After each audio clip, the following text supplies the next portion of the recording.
You are about to discover one of World War II's most desperate and bizarre weapons programs.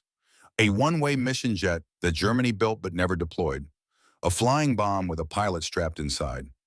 This is the story of the Fieseler Fi 103R Reichenberg, and it is absolutely wild.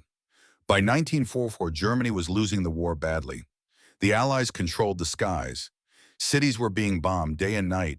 And in the halls of power, some Nazi officials started thinking the unthinkable. What if Germany copied Japan's kamikaze tactics? What if they took their most feared weapon, the V-1 flying bomb, and put a human pilot inside it? The V-1 was already terrorizing London. People called it the buzz bomb because of its distinctive pulse jet engine sound. It carried 1,870 pounds of explosives and flew at 400 miles per hour. But it was not very accurate. So somebody had a truly insane idea, put a cockpit on it, add some basic controls, and let volunteer pilots guide it directly into Allied targets. This was not supposed to be a German thing. Hitler himself initially rejected the idea, saying self-sacrifice attacks were not part of German warrior tradition. But as things got more desperate, he changed his mind. And that is when things got really interesting. The project got a code name, Reichenberg, after a town in the Sudetenland, and a special unit was formed to fly these death machines. They called it the Leonidas Squadron.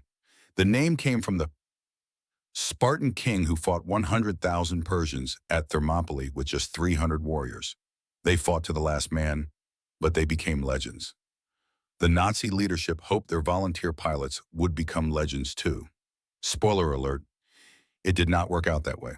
But the story of how they tried is absolutely fascinating. So how do you turn a flying bomb into a piloted aircraft? Very carefully, as it turns out, and also pretty quickly. The German Research Institute for Sailplane Flight at Ainring got the job in the summer of 1944. They had an example ready for testing within days, which honestly seems way too fast when you are building something designed to carry a human being. But desperate times and all that, here is what they did. They took a standard V-1 flying bomb and added a compact cockpit right in front of the pulse jet engine intake, where the compressed air cylinders usually went. This placement would turn out to be a massive problem, but we will get to that. The cockpit was tiny, cramped, and had only 4 basic instruments. There were guidelines etched on the canopy to help the pilot calculate the correct dive angle for attacks. Very reassuring. The plan was simple in theory. A Heinkel He-111 bomber would carry the Reichenberg under its wing to the target area. The pilot had to climb into the cramped cockpit before takeoff because there was no way to get in once airborne. Imagine sitting in that thing for hours knowing what was coming. Once near the target, the pilot would start the pulse jet engine, detach from the mothership, and aim for the target. At the last possible second, they were supposed to jettison the canopy and bail out. Now here is the fun part. That 1% survival rate everyone keeps mentioning, that is not a typo. The cockpit was positioned directly underneath the massive pulse jet air intake. Try to picture this. You are flying at 400 miles per hour.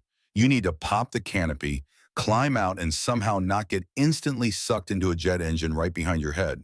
Oh, and you have maybe seconds to do this before you crash into your target. The engineers knew this was basically impossible. The pilots knew it too. They signed up anyway. 5 different variants were built. The RI was just an unpowered glider for basic training.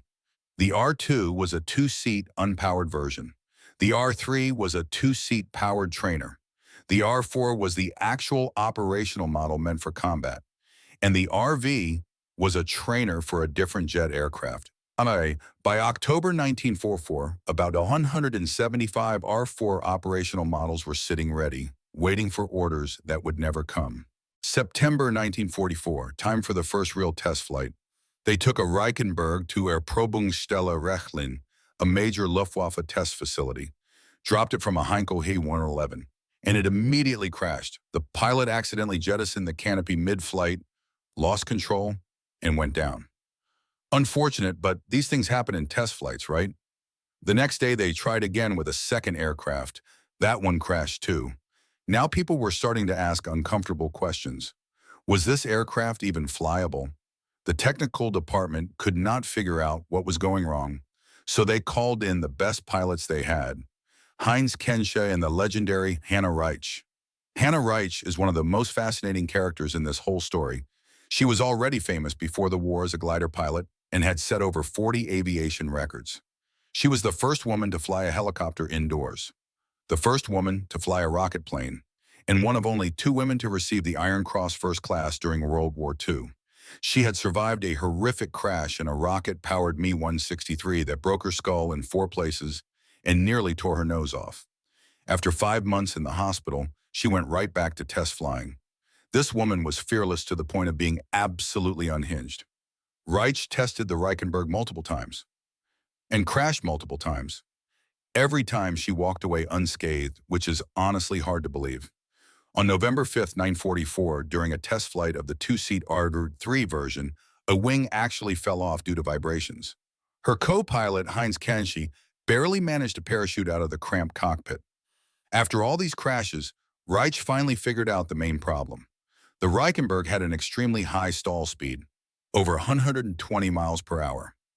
Pilots with no experience landing at such high speeds were trying to come in too slow and losing control. Several test pilots lost their lives trying to land this aircraft. Think about that for a second. These were not even combat missions yet. These were just practice flights. And people were already perishing, which probably should have been a sign that this whole project was a terrible idea. But they kept going anyway. Over 70 men volunteered to fly the Reichenberg in combat. Most of them were young recruits, and every single one of them had to sign a declaration that said, and this is a direct quote, "I hereby voluntarily apply to be enrolled in the self-sacrifice group as part of a human glider bomb. I fully understand that employment in this capacity will entail my own end." Just imagine reading that document, picking up a pen, and signing your name. They were not tricked. They were not coerced. They knew exactly what they were signing up for. The Nazis even had a special term for these men, Selbstopfermänner, self-sacrifice men. These volunteers trained using regular gliders first to get used to unpowered flight. Then they moved on to special gliders with shortened wings that could dive at high speeds. The final phase of training was supposed to be in the 2-seat powered R3 trainers. But after all those crashes, training became a lot more complicated. The Leonidas Squadron was part of Kampfgeschwader 200, which was basically the Luftwaffe's Special Operations Wing. They handled all the weird secret missions, testing captured Allied aircraft, long-range reconnaissance, dropping secret agents behind enemy lines, and now, apparently, one-way attacks. The proposed targets for the Reichenberg included Allied shipping, bridges, military bases, and even specific buildings like Battersea Power Station in London. The idea was that human guidance would make the attacks far more accurate than the regular V-1 flying bombs. But here's the thing. While these volunteers were training and these aircraft were being built, some people in the German High Command were having second thoughts. Werner Baumbach took over command of KG-200 in October 1944, and he thought the whole Reichenberg program was a waste of valuable pilots and resources. He had a better idea. The Mistel. This was a composite aircraft system where a fighter plane sat on top of an unmanned bomber packed with explosives. The fighter pilot would guide the whole thing to the target, release the bomber, and fly home safely. All the destructive power, pilot survives. Seems like a much better plan, honestly. On March 15, 1945, Werner Baumbach and Albert Speer met with Hitler. They made their case. Self-sacrifice missions are not part of the German warrior tradition. We need our pilots alive to keep fighting. Germany does not need to copy Japan. Hitler agreed. Later that same day, Baumbach ordered the Leonidas Squadron disbanded. The Reichenberg program was officially over. After all that work, after all those crashes, after 175 operational aircraft were built, after over 70 men volunteered for their country, not a single Reichenberg ever flew in combat. The aircraft were captured by advancing Allied forces. Some were shipped to America and Britain for study. A few still exist in museums today, standing as monuments to one of the strangest weapons programs of the entire war. The Leonidas Squadron did not completely disappear, though. In April 1945, during the Battle of Berlin, some of those trained volunteer pilots flew actual one-way missions, not in Reichenbergs, but in regular aircraft loaded with bombs and not enough fuel to return. They attacked Soviet bridges over the Oder River. These missions had little effect on the outcome of the war. Germany surrendered a few weeks later. So what do we make of the Reichenberg? On one hand, it represents the absolute desperation of Nazi Germany in its final year. A regime so committed to total war that it was willing to ask young men to fly directly into targets with virtually no chance of survival. On the other hand, it shows that even in that desperate situation, some German leaders drew a line. Baumbach and Speer convinced Hitler that there were better ways to fight, that German pilots were more valuable alive than dead.